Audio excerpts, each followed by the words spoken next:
This is the next part of turning $1,000 to $100,000 flipping cars. I already made it to around $49,000 built in the series so far, and I bought my next cars to keep the series going. This right here is one of them. It's a 2008 BMW 335 Xi. It only has 70,000 miles on it, so very low mileage, and there's actually nothing wrong with it mechanically, but it is dirty, so we're gonna need to do a good amount of detailing on the interior before this is ready for sale. With auction fees and transportation, I bought it for around $4,900 from an online auction, and I'll be looking to sell this around $6,500 to $7,000. The next one is a 2015 Subaru Outback with 160,000 miles. This one has a little bit more work before it's gonna be ready for sale. It may not be as dirty as the BMW, but we do have some mechanical problems with this one. The check engine light is on and the all-wheel drive system is not working at the moment. I bought this from the same auction for around $3,800 with fees, and I'll be looking to sell this around $6,000. It's about to rain as usual, so let's get right to work. And we're going to start with the BMW first. And first of all, I have some great news. We got the BMW, and almost immediately after I got it, the neighbor told me that they want the car. They're already ready to purchase it, even for the price that I suggested, without even trying to negotiate. So that's the car we're going to tackle first. Usually I would wait to do the detailing after getting the mechanical stuff done, but now we're just going to try to take this out as quickly as possible. So let's get right to it.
All right, just finished up all the detailing, and this is how it's looking now. I mean, it wasn't crazy before, but it's definitely looking much better. Looking like a true luxury car now. But there is one more thing that I have to do before I sell this. And that is seeing just how quick this thing really is. Let's do a quick pull.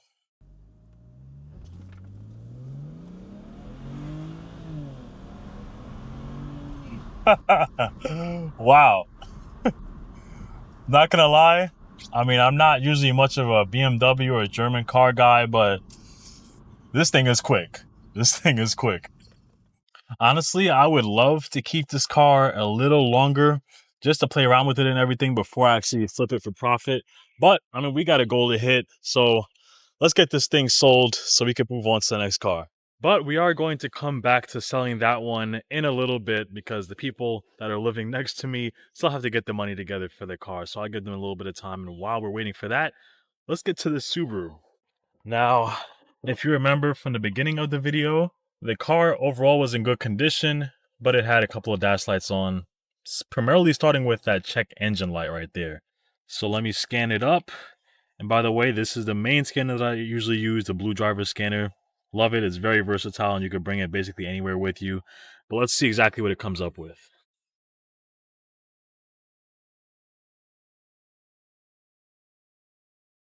All right, cool. So it is only on for the cylinder 4 misfire, which is good, which generally means that it probably would only really need to have a quick little tune-up done for it, which usually isn't that expensive. However, the annoying thing is this is a Subaru engine, which means it's a boxer engine.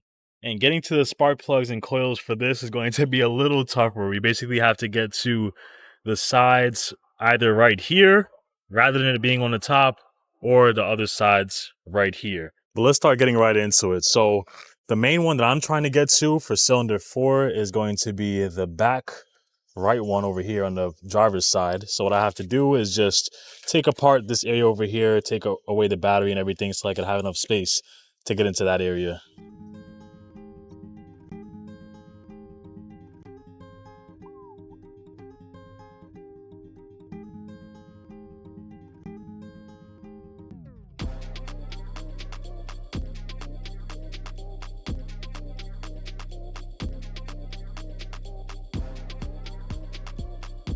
All right, so this was actually a little easier than I thought it was. I mean, it is kind of deep into the engine. There's the top of the engine right here, and there's the coils down there. You see the one right there, and then I'm trying to get to that back one.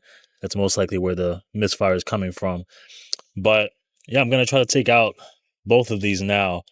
And what I'll probably do is switch them to see that if the misfire is going to actually follow along and go from, let's say, that back one, the back cylinder, to the front cylinder. If that's the case, then it should just be a simple tune-up that'll work. But we'll cross our fingers and see. Whew. That back one took a lot more work to get into. That is a really tight spot.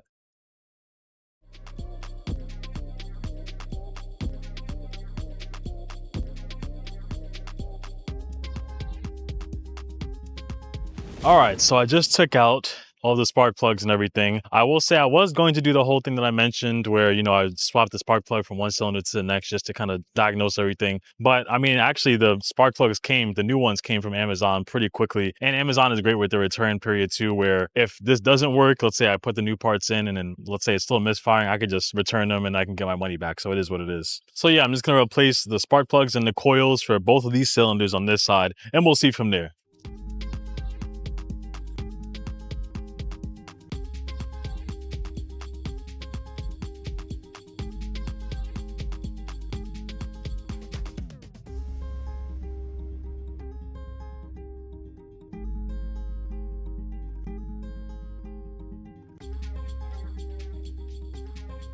All right, we just put everything back together. Let's start it up and see how she runs.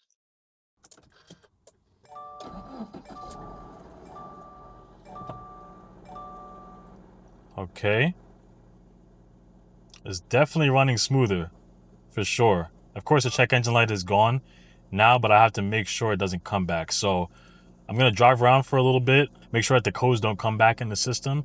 But so far, so good. It's running a lot smoother than before. Before it was kind of like doing a little hiccup when it was just running like this.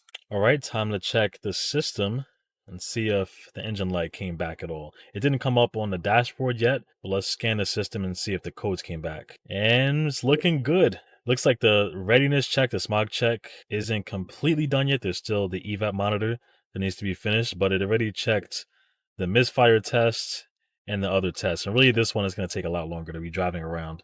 And I don't have time for all that. So it looks like everything is all good, though.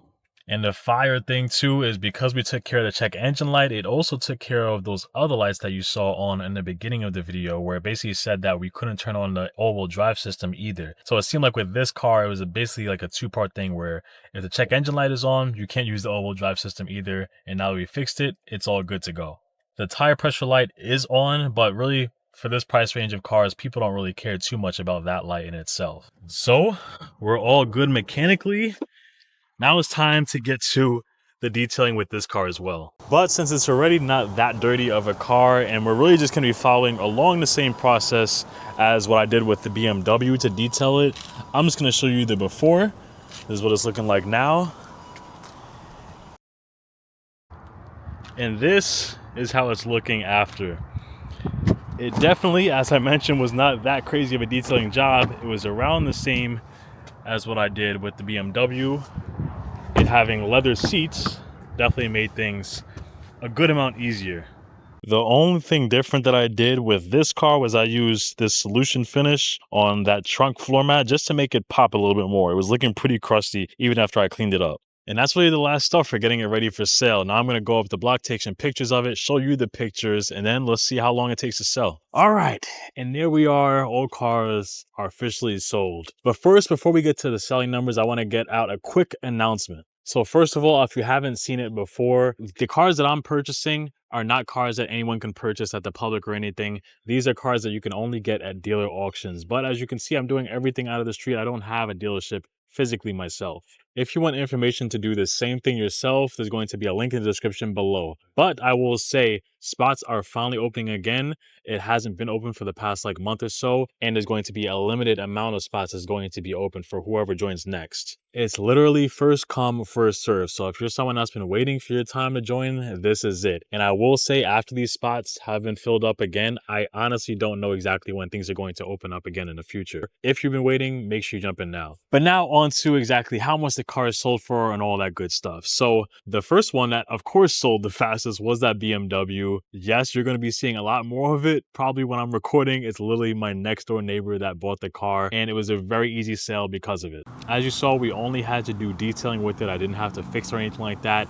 And all in, after fees and everything, we paid about $4,900. And then we sold that for $6,500. So that gave us just about a $1,500 profit with it.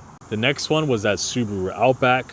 That one, all in, we paid $39.69. That was for the car, with transportation and everything. Plus, I mean, it only really had to do just the spark plugs and coils for it. And then that was about it with the detail.